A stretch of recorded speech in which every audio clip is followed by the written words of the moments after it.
Naku, mainit na! Summer feels na ba? Alam kong nagpaplano na kayo kung saan ang maganda at refreshing pumunta. Naku, huwag niyong pahirapan ang sarili. Nandito ang inyong super ate Aimee. Siyempre, dun na tayo sa maraming pupuntahan at masarap ang makakain. Tayo na sa Ilocos Norte! Ang Blue Lagoon ay matatagpuan sa Pagudpud, sa Maraira Point, white sand todo-todo. Kapag hindi surf season, malayad at hindi maalon. Kaya pinapangalang Blue Lagoon, parang sine, dahil nare-reflect ang blue sky dito. Alam nyo na, kulay asul ang tubig, Blue Lagoon! At ngayon, Saud Beach naman tayo sa Pagudpud. Tinatawag itong North Boracay. True North dahil sa maputing buhangin at kulay asul na naman ang tubig. Ang sarap maligo dito. At para sa gustong mag-relax, malayo sa traffic, mag-recharge tayo, perfect sa atin, Saud Beach! Itong susunod naman ay Curimaao, kung saan matatagpuan ang magagandang Coral Rock Formation. At palibhasa Ilocos Norte, may kainan tabing dagat tuwing weekend. Dito rin makikita ang tanyag na Sitio Remedios, heritage village ng mga lumang bahay with matching adventure tourism. May mga mumo, masaya dyan. Pero masaya ang Curimaao, sulit ang summer. At syempre, ang pinakapaborito ng lahat, all-in-one, they've got it all, Poway Lake.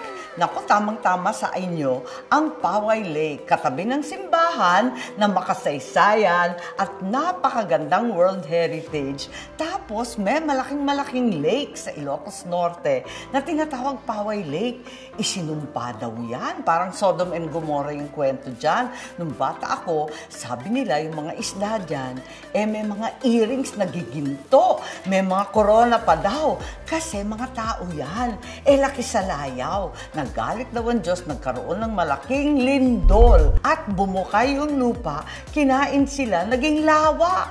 Yan ang Poway Lake. Pero ngayon, kese may gintong mga isda dyan o hindi, talaga naman makikita mo ang mga nagniningningang mga tore mula sa tunay na simbahan at sa guni-guni. At makikita rin ninyo ang Malacanang of the North, diyan sa tabi ng Poway Lake. Paboritong lugar ng aking ama para mag-relax. Pasyal din kayo sa Malacanang of the North.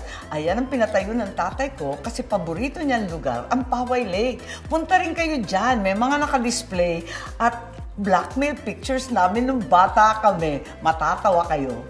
May magandang isla rin sa Ilocos Norte. Tatawid kang nakabangka papuntang Badok. Hindi mo malaman kung maayos ang tubig o napakalalaki ng alon. Adventure talaga.